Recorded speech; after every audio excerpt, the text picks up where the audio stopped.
오늘은 그리스도에 관하여 분명히 알고 계십니까? 하는 제목으로 함께 은혜 받고자 합니다.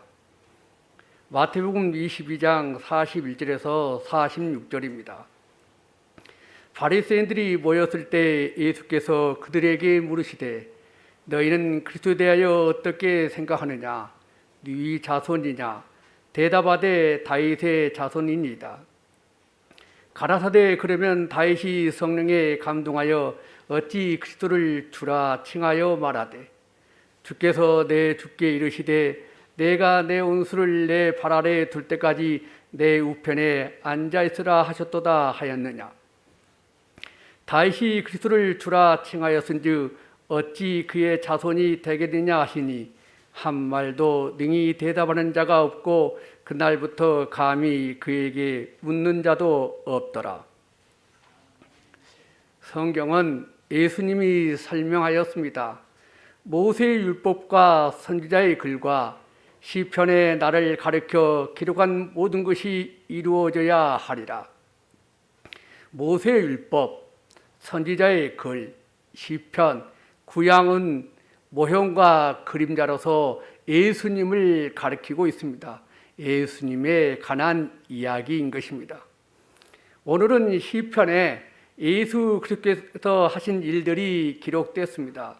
결론적으로 말하자면 시편의 기록자들이 오랫동안 소망해왔던 메시아가 바로 예수다 하는 그 말씀을 가지고 함께 은혜 받고자 합니다. 마태복음 22장 41절에 바리새인들이 모였을 때 예수께서 그들에게 물으시되, 마태복음 22장은 논쟁의 이야기입니다. 바리새인과 헤롯 당원이 예수님께 왔습니다. 예수님, 가이사에게 세금을 바칠까요? 말까요? 세금의 논쟁이 있었습니다. 그 다음에 사두개인이 왔습니다. 예수님, 7명의 남자들과 관계를 맺었는데 부활 때 누구의 아내가 될까요? 서기관이 왔습니다. 주님, 큰 계명이 무엇입니까? 논쟁에서 표현된 예수 그리스도의 승리를 보여주고 있습니다. 그런데 논쟁에서 승리하였지만 적대자들의 침묵 속에 담긴 깊은 증오가 있습니다. 논쟁의 승리는 예수의 죽음을 불러오고 있는 것입니다.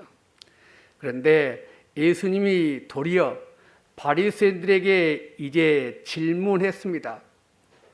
지금까지는 바리새인, 헤롯 당원, 사두개인, 서기관들이 예수님이 와서 질문을 했다고 한다면 이제 예수께서 그들에게 질문하였습니다. 첫 번째 질문입니다. 너희는 그리스도에 대하여 어떻게 생각하느냐? 누구의 자손이냐? 주님은 너희가 나를 어떻게 생각하느냐고 묻지 않으셨습니다. 그리스도란 말을 메시아로 바꿔준다면 주님은 그들에게 메시아에 대한 의견을 물으신 것입니다. 메시아에 대하여 너희는 어떻게 생각하느냐? 주님이 그들에게 대답하기 전에 한 가지 힌트를 줬습니다. 그가 누구의 자손이냐? 그랬더니 즉시 대답했습니다. 다윗의 자손입니다. 대답은 선지자와 시편에 근거해서 그가 누구의 자손이냐 하니까 다윗의 자손이라고 즉각 대답하였습니다. 그런데 마태복음 22장 43절에 가라사대 그러면 다윗이 성령에 감동하여 어찌 그리스도를 주라 칭하여 말하느냐? 이상하지 않니?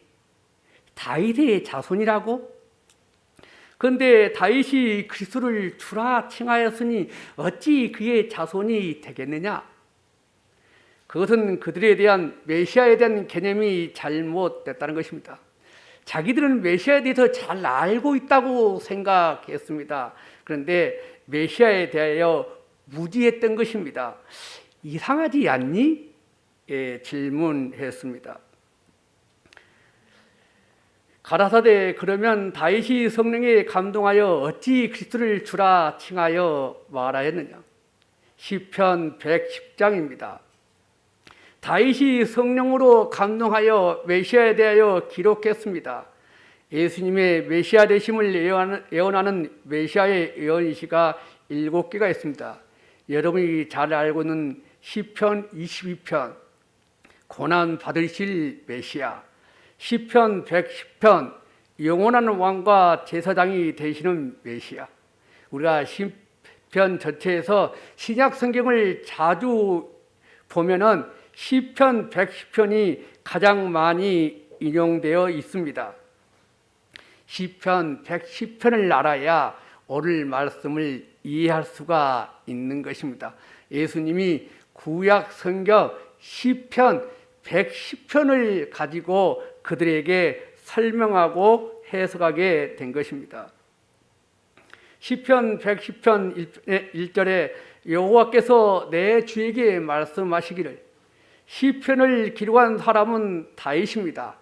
내 주에서 내는 다윗을 가리킵니다. 여호와는 영원하신 하나님. 그러면 주는 누구이겠습니까? 주는 종이 주인을 부를 때 주님, 제자가 스승을 부를 때 주님, 신하가 임금을 부를 때 사용했던 말이 주입니다. 그런데 이 시편을 쓴 다윗은 임금입니다. 근데 임금이 누구에게 주라고 부를 사람은 아무도 없습니다. 그런데 만약 왕이 다른 나라의 왕에게 주라고 부른다면 그 사항은 굉장히 치욕적인 것입니다. 다른 나라 왕에게 나의 주인이시여, 얼마나 모욕적인 것이, 치욕을 받는 말이겠습니까? 그러면 여기서 주는 누구이겠습니까? 주라고 번역된 히브리 단어는 아도나이입니다. 이스라엘 백성들은 하나님의 이름을 기록해 놓고서도 그 이름을 너무 거룩하게 여겨서 입으로 부르지 못했습니다. 그래서 아도나이라고 불렀습니다. 주 아도나이, 종과 제자, 신하가 자신의 윗사람을 부르는 말이기도 하지만 인간이 하나님을 부르는 말이었습니다. 왕인 다윗이 주라고 말한 분은 하나님을 가리키고 있는 것입니다. 여호와, 성부 하나님, 내 다윗, 주, 메시아 하나님이라고 말하고 있는 것입니다. 여호와께서 내 주에게 말씀하시기를, 내가 내 원수들로 내 발판이 되게 하기까지, 내 원수들로 내 발판이 되게 하기까지, 원수를 완전히 제압하여 꼼짝하지 못하게 만든다는 것입니다. 고대 전쟁에서 승전한 나라의 임금은 패전한 나라의 임금의 목을 발로 박는 간섭이 있습니다. 여기에서 나온 표현입니다. 여호수아 10장 24절에 이 왕들의 목을 발로 밟으라. 가까이 가서 그들의 목을 밟으며 상대편을 꼼짝하게 만드는 그 분이 누구냐? 주님이라 말하고 있는 것입니다. 너는 내 오른쪽에 앉아 있으라. 하나님 오른편에 앉는다는 것은 하나님과 동등한 통치권과 권위와 능력과 영광을 가졌다는 것입니다. 더 주님께서는 자신이 하나님의 권능의 우편에 앉아 있으리라.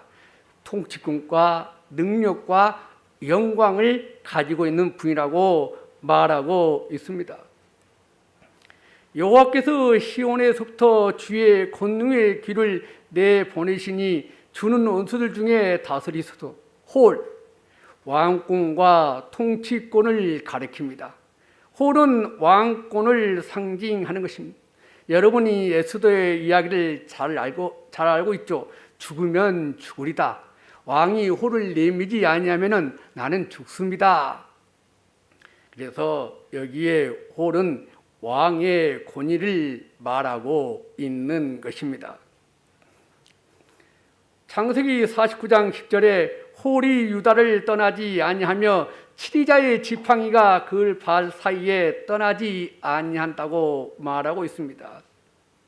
민수기 24장 17절에 한 별이 야곱에게서 나오면 한 홀이 이스라엘에서 일어난다 말하고 있습니다.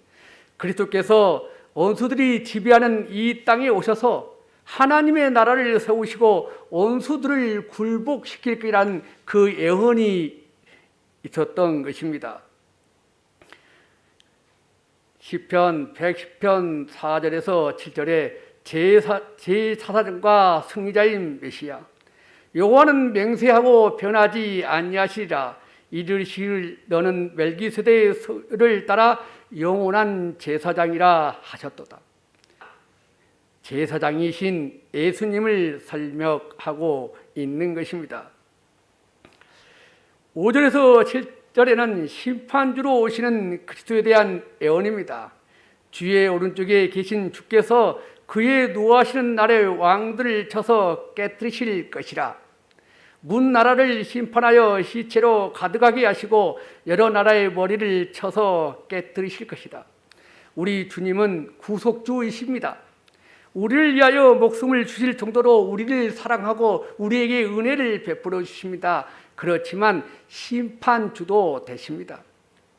하나님의 말씀에 순종하며 나아갈 수 있는 길이 하나님은 심판자이시기 때문입니다. 다윗은 이스라엘의 왕입니다.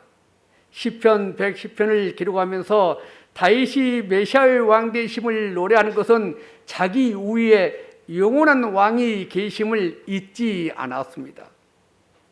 자신은 부족하고 연약하며 자신의 다리스트림은 불완전하고 한계가 있지만 영원한 왕이신 메시아는 부족함이 없으시고 강하시며 그분의 다스리심은 완전하면 한계가 없음을 노래하고 있습니다.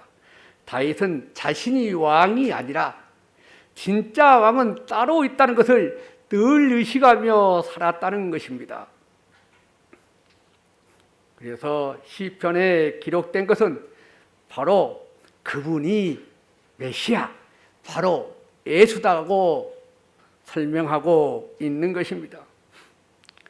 바리새인들이 모였을 때 예수께서 그들에게 물으시되 너희는 그리스도에 대하여 어떻게 생각하느냐? 누구의 자손이냐? 대답하되 다윗의 자손이니라. 예레미야 23장 5절에 나 여호와가 말하노라 보라 때가 이르니 네가 다윗에게 한 의로운 가지를 일으킬 것이라. 그가 왕이 되어 지혜롭게 행사하며 세상에서 공평과 정의를 행할 것이라. 메시아로 인식될 수 있는 조건은 다름 아닌 다윗의 계보를 통해서 메시아적인 예언이 있는 것입니다. 그래서 구약 성경의 말씀으로 서기관들에게 가르침을 받은 많은 사람들이 이스라엘 구원자, 그리스도가 자기 백성의 땅에 오신다면 분명히 다윗의 자손으로 올 것이라고 믿고 있었습니다. 그러면 그분이 다윗의 자손인지 어떻게 아냐 이 말입니다. 그래서 이사야 35장 5절에서 6절에 그때 소경의 눈이 밝을 것이며 기머거리의 귀가 열릴 것이며 그때 저는 자는 사슴같이 뛸 것이며 병어리에 흐는 노래하리니 이는 광야에서 물이 솟겠고 사막에서 시내가 흐를 것이라. 이스라엘에게서 다윗의 자손을 알아볼 수 있는 명확한 표시, 다윗의 자손이라면 반드시 행하게 되는 행동으로 표시되는 그 표적이 있었습니다. 다윗의 자손 또는 메시아로 오시는 분은 어떤 일을 할 것인가를 보여주어야 합니다. 이 세상의 모든 신체적인 불균을 고치실 것, 하나님께서 처음 창조하신 에덴 동산의 안전한 모습을 회복하시는 분, 바로 그분이 메시아라고 말하고 있습니다. 병자들을 고치는 그 사역을 보면은 아, 저분이 다윗의 자손이고 우리의 주님이란 것을 이들은 알고 있었던 것입니다. 그래서 예수님이 이 땅에 오셔서 행하신 표적이 많습니다. 물로 포도주를 만드셨습니다. 왕의 신하의 아들을 고치셨습니다. 38년 된 병자를 치유하셨습니다. 오병이어의 기적을 일으켰습니다. 물 위를 걸으셨습니다. 소경으로 난 자를 보게 하셨습니다. 죽은 나사로를 살리셨습니다. 그럼 이분이 누굴까요? 사람으로는 할 수가 없습니다. 이사야에서 예언된 그분이 이와 같은 표적을 보여주는 것은 그분이 메시아다, 예수다 하고 그들이 알아차려야 했습니다. 사람마다 다윗 자손을 사용하는 방식이 달랐습니다. 두 소경은 다윗의 자손이여 우리를 불쌍히 여기소서. 예수를 따르는 수많은 무리들은 이 사람이 다윗의 자손이 아니냐. 가난 여자는 주 다윗의 자손이여 나를 불쌍히 여기소서. 소경 둘은 주여 우리를 불쌍히 여기소서 다윗의 자손이라 불렀습니다. 주여 다윗의 자손이여. 예수에 대한 그들의 믿음을 선포하는 것입니다. 예수님을 주여라고 부르는 것은 그들이 예수님의 신성, 권력, 능력을 알고 있다는 것을 표현하는 것입니다. 다윗의 자손이여라고 부르는 것은 예수님을 메시아로 공언하는 것입니다. 이사야에서 예언된 그분이 맞군요. 우리 같은 사람을 치료하여 주시니 당신은 다윗의 자손이여 주님이십니다 라고 신앙을 고백하는 사람들이 있었습니다. 소경이 보며 안진뱅이가 걸으며 문둥이가 깨끗함을 받으며 기머리가 들이며 죽은 자가 살아나며 비정상적인 사람을 정상으로 돌려놓고 하나님의 성전으로 오라 말씀하고 있습니다.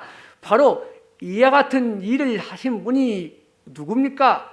예수님 밖에 없지 않습니까? 그러면 바리새인들은 그 이러한 표적을 보고 이분이 메시아, 우리가 기다리시는 예수님이라고 알아야 했습니다. 그래서 수많은 무리들이 호산나 찬송하리로다. 주의 이름으로 오시는 이 곧 이스라엘의 왕이시다. 호산나 다윗의 자손이여 찬송하리로다. 주의 이름으로 오시는요. 수많은 무리들이 찬양했습니다. 종로나무를 가지를 흔들고 겉옷을 벗어 던지면서 당신은 우리를 구원할 수 있습니다 라고 수많은 무리들이 찬양하는데 대제사장들과 서기관들이 호산나 다윗의 자손이 하는 아이들의 소리를 보고 분하여 그랬습니다. 왜 이들이 분하여 그럴까요? 수많은 사람들은 이 사람이 참으로 예언자이다. 이 사람이 그리스도다. 그렇지 않고서는 어떻게 나의 병을 고칠 수가 있느냐? 이사야에 예언된 그 메시아가 맞다라고 말하고 있을 때 바리새인들은 이들이 알지도 못해 무식한 놈들, 나사렛에서 그리스도가 나올 수 있어? 다윗의 후손은 베들레헴에서 나오는데 나사렛에서 말도 안 되잖아. 출생지가 달라요. 이 양반이 보니까 안식일도 안 지켜. 정결 예식도 안 해. 그러니까 너희들 치료받는 거 귀신의 힘으로 고치는 거야 하고 말하고 있다 이겁니다. 하나님을 인정하라고 하지 않습니다. 수많은 사람들은 자기의 치료함을 받고 다윗의 자손이여 나의 주님이라고 고백하는데 그거를 반대로 아니야, 그는 메시아가 될 수 없어 라고 외치는 이 사람들이 분노했다 말하고 있습니다.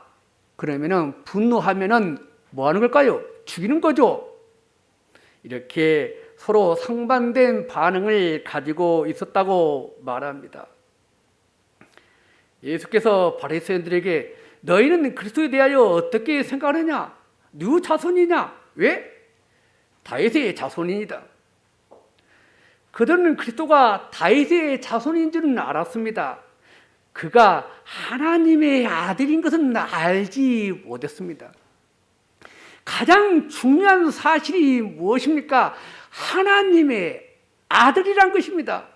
그런데 그들은 다윗의 자손이라고 부른 그것마저도 못 부르게 하고 있는 것입니다.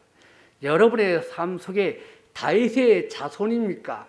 아니면 하나님의 아들입니까? 우리는 그것을 알아야 합니다. 여호와께서 내 주에게 말씀하시기를 내가 내 원수로 내 발등상 되게 하기까지 너는 내 우편에 앉으리라 하셨도다. 마태복음 22장 44절에 주께서 내 주께 이르시되 시편 110편 1절에 여호와께서 내 주에게 말씀하시기를.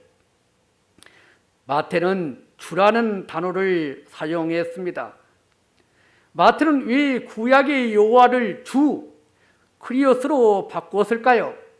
바로 히브리 언어를 헬라어 언어로 바꾸면서 여호와라는 단어를 퀴리우스로 바꾸었습니다. 여호와께서 내 주께 다윗이 지칭하는 주님이라고 말하고 있는 것입니다. 가라사대 그러면 다윗이 성령에 감동하여 어찌 그리스도를 주라 칭하였느냐? 그리스도가 단지 다윗의 후손으로 오셔서 왕이 될 사람에게 불과한다면 왜 하나님 말씀에 다윗이 그리스도를 가르쳐 주라고 하느냐? 고린도전서 12장 3절에 성령으로 아니하고서는 누구든지 예수를 주시라 할 수 없느니라. 성령의 감동을 받는 사람들이 주님이라고 고백한다는 것입니다. 그리스도는 다윗의 주라고 부르는 법. 다윗보다 먼저 계셨고 다윗보다 위에 계신 분 누굽니까? 하나님입니다. 다윗보다 먼저 계시고 다윗보다 위에 계시고 다윗이 주님이라고 고백하는 분은 누굴까요? 하나님이어야 한다는 것입니다. 예수는 어떤 의미로 다윗의 자손을 사용하셨습니까? 왕이신 분, 대제사장이신 분, 심판주이신 분 누구냐는 것입니다. 예수님은 다윗의 주님, 하나님이시라고 다윗은 고백하였던 것입니다. 성령의 감동을 입고 이분이 다윗의 자손이 아니라 나의 주님, 나의 하나님, 그분이 왕이시며 제사장이시며 심판주가 되신다고 고백하고 있는 것입니다. 너는 내 오른편에 앉아 있으라. 신약에서 제일 많이 사용된 인용 부분이 너는 내 오른쪽에 앉아 있으라. 예수님을 체포했습니다. 제사장이 물었습니다. 잠잠하고 아무 대답도 아니하시거늘 대제사장이 다시 물어 가로되 내가 찬송 받을 자의 아들 그리스도냐? 네가 하나님의 아들이냐? 질문했습니다. 그랬더니 예수님이 말씀하셨습니다. 예수께서 이르시되 내가 그다. 내가 찬송받으실 분 하나님의 아들이다. 인자가 권능자의 우편에 앉은 것과 하늘 구름을 타고 오는 것을 너희가 보리라. 예수님이 말씀하셨습니다. 나는 인자다. 하나님 우편에 앉을 것이다. 그리고 구름을 타고 올 것이다. 내가 찬송 받으실 분이다 라고 말씀해 주셨습니다. 히브리서 4장 14절에 우리에게 큰 대제사장이 있으니 승천하신 자 곧 하나님의 아들 예수시라. 대제사장 하나님의 아들 예수라고 말씀하고 있습니다. 내가 내 원수를 발 아래 둘 때까지 내 우편에 앉아 있으리라 하셨도다. 하나님 우편에 앉으신 다윗의 주님, 하나님의 아들, 다윗의 후손은 심판하신 하나님의 아들, 그는 하나님 우편에 앉아 계십니다. 이런 심판할 고난이 있으나 고난을 사용하지 않는 다윗의 후손이셨습니다. 예수는 어떤 의미로 다윗 자손을 사용하셨습니까? 다윗이 그리스도를 주라 칭하셨으니 어찌 그의 자손이 되겠느냐? 신성을 가지신 부위라고 말하고 있습니다. 이후에 인자가 권능의 우편에 앉은 것과 하늘 구름 타고 오는 것을 너희가 보리라 말하고 있습니다. 그분이 누구십니까? 히브리서 1장 3절에 하나님의 영광의 강체시오 그 본체의 형상이시라. 높은 곳에 계신 위엄의 우편에 앉으셨느니라. 왜 앉으셨습니까? 히브리서 10장 12절에 오직 그리스도는 죄를 위하여 영원한 제사를 드리시고 하나님 우편에 앉으셨다고 말하고 있습니다. 이분이 누구십니까?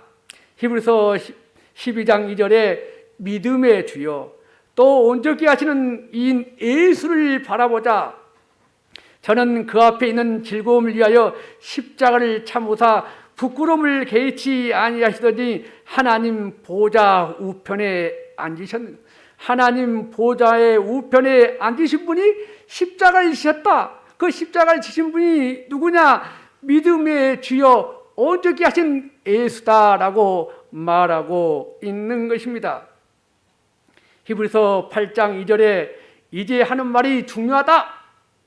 이러한 대제사장이 우리에게 있는 것이라 그가 하늘에서 위엄의 보좌 우편에 앉으셨으니 보좌 하나님의 통치가 시작된다. 하나님이 심판하신다. 최종적인 영광을 받으실 분이라고 말하고 있습니다.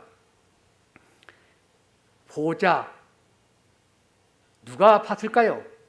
이사야가 봤습니다. 이사야 6장 1절에 우시아 왕의 죽던 해에 내가 본즉 주께서 높이 들린 보좌에 앉으셨습니다. 이 분이 사도 요한이 봤습니다. 요한계시록 4장 2절에 내가 곧 성령에 감동하였더니 보라 하늘에 보좌를 베풀었고 그 보좌 위에 앉은 이시를 봤습니다. 그분이 누굽니까? 로마서 8장 34절에 누가 정죄하리요? 죽으실 뿐 아니라 다시 살아나신 이는 그리스도 예수시니 그는 하나님 우편에 계신 자요 우리를 위하여 간구하시는 자니라 말하고 있습니다. 예수님이 지금 뭐 하십니까?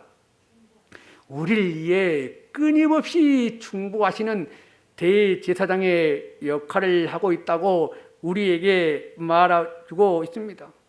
그래서 초기 기독교인들은 이분이 메시아가 맞다. 부활하고 승천하여 하나님 우편에 앉으셨구나. 그러면 그분이 메시아 맞네. 우리 예수님이 메시아였구나. 왜 그들은 이 사실을 깨달았습니다. 이분이 십자가에 죽으시고 부활하여 승천하셔서 스데반이 봤더니 그분이 하나님 우편에 앉았네? 그분이 바로 메시아 예수님이 우리의 주님이셨구나 하고 그들은 알게 된 것입니다. 성령의 감동으로 깨닫게 된 것입니다. 한 말도 능히 대답하는 자가 없고 그날부터 감히 그에게 묻는 자도 없더라. 구약의 다윗을 통해 기록된 하나님의 말씀이 너무도 분명하게 그 사실을 말해주고 있었기 때문에 또 그 말씀을 예수님께서 정확하게 읽고 해석해 주었습니다. 그러면 그들이 어떻게 되나요? 너네들이 다윗의 자손이라고? 그렇게 알고 있지? 그때 다윗은 나를 보고 주님이라고 해. 그게 어디 기록돼 있어? 시편 110편에 기록돼 있어. 내가 그걸 자세히 해석해 줄 테니까 너희들 잘 들어?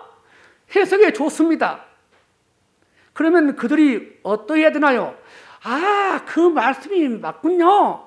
시편 110편에 다윗이 주님이라고 하신 그 분이 맞군요. 그런데 한마디도 대답하지 아니했다고 말하고 있습니다. 예수님이 직접 성경 말씀을 해석해 주었습니다.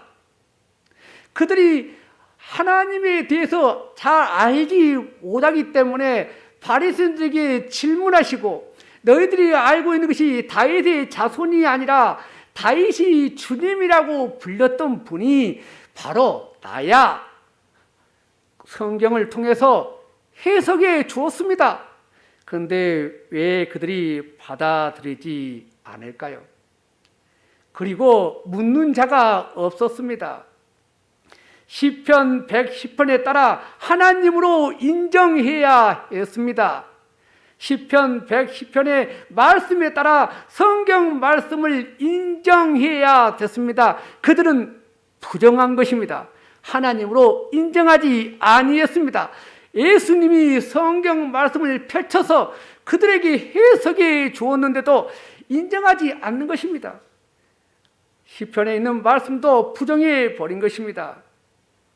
우리는 예수님처럼 성경을 통해 그분이 어떤 분이시며 하나님께서 성경을 통해 그분을 어떻게 나타내시는지 살펴볼 필요가 있습니다. 겸손하고 진지한 태도로 자세히 관찰하고 바르게 해석해야 되는 것입니다.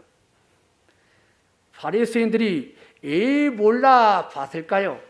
예수님이 설명해 줬는데도 그들은 시편 110편 5절에 열왕을 쳐서 깨뜨리실 것이며 문 나라를 심판하여 깨뜨리실 것이며 우리가 기다리는 메시아는 로마의 압제에서 벗어나게 하고 우리를 해방시키는 분이 바로 메시아이지, 너 따위가 무슨 메시아야?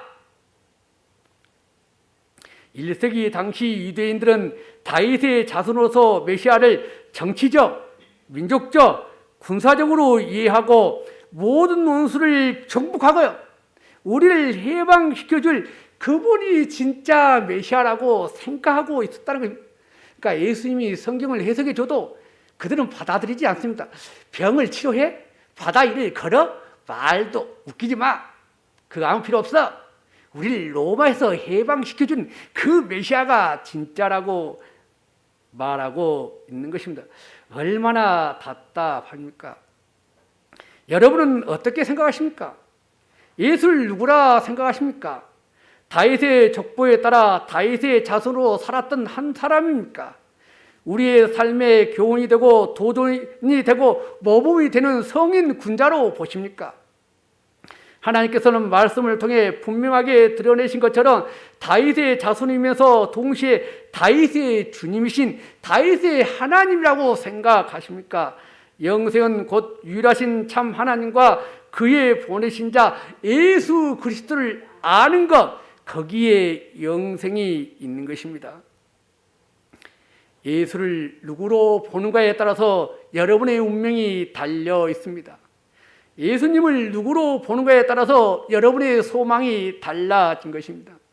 예수님이 누구신가를 제대로 아는 것은 여러분이 성경을 어떻게 대하는가에 달려 있습니다. 여러분은 성경을 어떻게 보십니까? 성경은 예수님의 이야기입니다. 여러분 예수님을 누구라 생각하십니까?